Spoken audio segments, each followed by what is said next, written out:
The delegation of Antigua and Barbuda thanks you and the member states of this Permanent Council for the opportunity to bring to the attention of the people of the Americas a further step in righting ancient wrongs that deeply scarred many of our societies.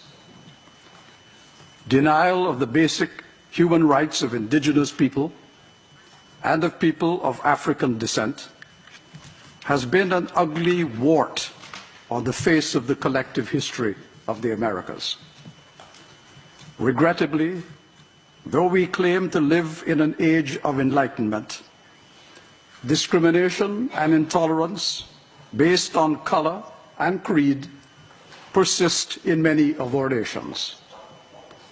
Such discrimination is often hidden and many times denied, but it continues to be experienced every day, mocking the high-sounding values inscribed in the constitutions of our countries. That is why in this organization, we should not falter in calling out racial discrimination and religious intolerance whenever and in whatever guise they emerge. It is also why our countries should collectively celebrate those occasions when we reject man's inhumanity to man, and when we acknowledge ancient wrongs and apologize for them as part of reparatory justice. Mr. President, on April 30th, the Prime Minister of Antigua and Barbuda, Gaston Browne, publicly and unreservedly apologized to the Rastafarian community in Antigua and Barbuda, who were marginalized as social outcasts and actively discriminated against for decades. In the eyes of the colonial power that ruled our country for 3 centuries, the sins of the Rastafari were twofold. First, their complete rejection of a British imperial culture that enslaved people of African descent and amputated their connection to their ancestral homeland in Africa. And second, their determination to shape an identity that refused to succumb to the desecration of their culture and their religious beliefs. For these transgressions, they were marginalized and alienated for almost 100 years throughout the Caribbean. It is a tribute to their endurance and their innate capacity that the Rastafarian community throughout the region, and now increasingly in many parts of the world, have produced professionals in medicine, in science, in the halls of academia, and in the performing arts. In the words expressed in song by the most internationally known Rasta, the iconic Bob Marley, we refuse to be what you wanted us to be. We are what we were, and that's the way it's going to be. Out of a dark colonial past of their forebears, Rastas have risen up to affirm their self-dignity, their African heritage, and their worth as human beings. They have shown that from the margins of society can come energy and creativity that can spread around the world and captivate it. Prime Minister Gaston Browne said the following in his public apology, and I will read what he said. Many of our ancestors were defiant until death, tortured, broken on the wheel, and beaten to death. Others succumbed to the lash of the whip, to the daily grinding down by the exploiter's boot, to the respite that was offered by acceptance of the oppressor's rule. You, the Rastafari, remain defiant in defense of your culture and human dignity. So, you had to be marginalized, scorned, victimized, and labeled. But you endured. living in your own community, growing your locks, and retaining your own religious connections. Cannabis for you was not a mind-numbing drug that disembodied your spirit from the Babylon in which you endured. It was a vehicle for religious communion with Zion, the place where black people lived with dignity, in freedom, and connected to their being. Regrettably, even as the colonial establishment retreated from whence they came, and people born in Caribbean countries replaced them in authority, the Rastafari continued to be marginalized. There were times in Antigua and Barbuda when our own misunderstanding of Rastafari and its religious rituals, such as the use of cannabis, caused our establishment to turn away Rastas at the airport and to demand that their children cut away their locks as a condition of entering school. Even our churches scorned the Rastafari. That discrimination went on for decades, preventing the Rastafarian community from escaping the confines of poverty and denying them the right to explain who they are, what they believe, and what part they wish to play in the homelands that are now our collective heritage. It is long past time for discrimination, marginalization, and rejection of the Rastafarian community to end. In the full knowledge of all that I have described here, my government pledges recognition of the Rastafarian community and equality as an integral part of our community. And just as we accord the right of others to practice their religion, including their religious rights within their churches, so too do we accept the rights of the Rastafari to practice their liberty, their cultural and religious practices, including their sacramental use of cannabis.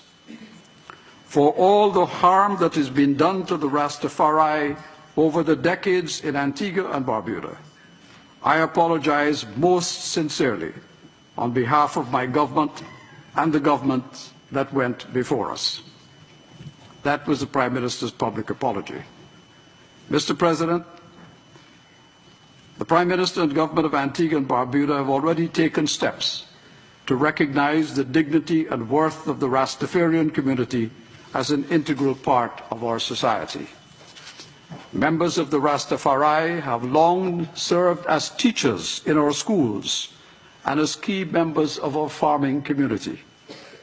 Now they serve as senators in our parliament and in our diplomatic service, including with the rank of ambassador.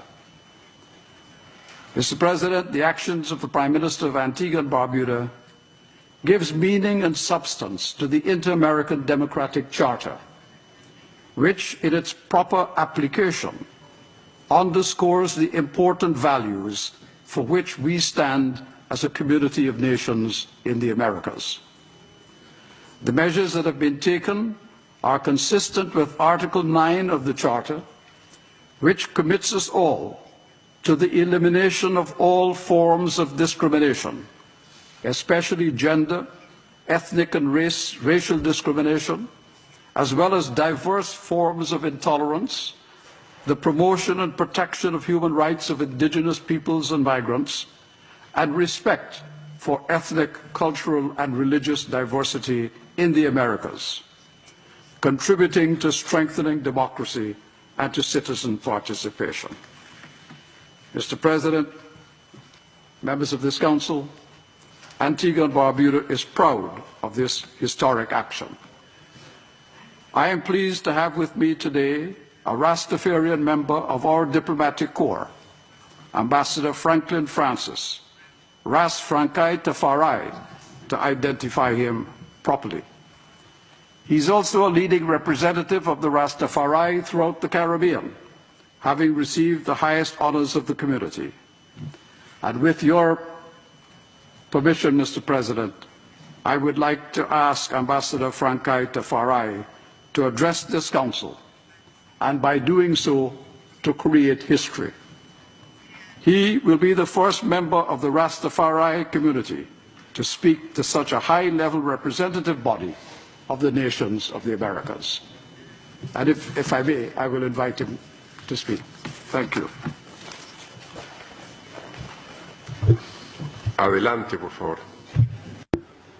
Please do. Franklyn Francis. Good morning to the distinguished delegates, and greetings in the name of Haile Selassie I, acknowledged as the divine inspiration of the Rastafari nation.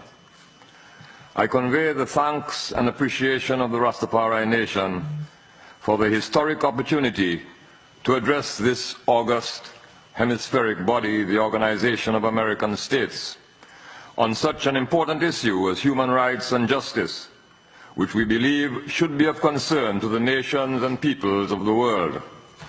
The Rastafari nation commends and thanks the government of Antigua and Barbuda and the Honorable Prime Minister Gaston Browne for his unique, sincere and heartfelt apology to Rastafari for repair and redress for the atrocities inflicted on Rastafari for their acknowledged utilization of cannabis and their strong stance in defense of the oppressed and downtrodden minorities in our hemisphere and indeed in the world. This apology comes on the heels of previous token allowances to the Rastafari community, including the admission of dreadlocks youth into the educational institutions in Antigua and Barbuda, and the cessation of the trimming of the dreadlocks covenant of incarcerated Rastafari brethren and sistren. The Rastafari nation has long expressed our advocacy for the rights of Africans the world over, and our advocacy for the use of cannabis as a human rights issue, and view the prohibition of cannabis and the persecution of Africans through the immoral crime against humanity that was chattel slavery as contrary to United Nations Declaration on Human Rights as enshrined in the United Nations Charter and other conventions, including those in the OAS. The apology and declared intention for repair and redress is thus seen in the context of the call for reparatory justice for slavery and colonial oppression, expressed by the establishment of the CARICOM Reparations Commission and voiced by other Africans in the diaspora and on the continent.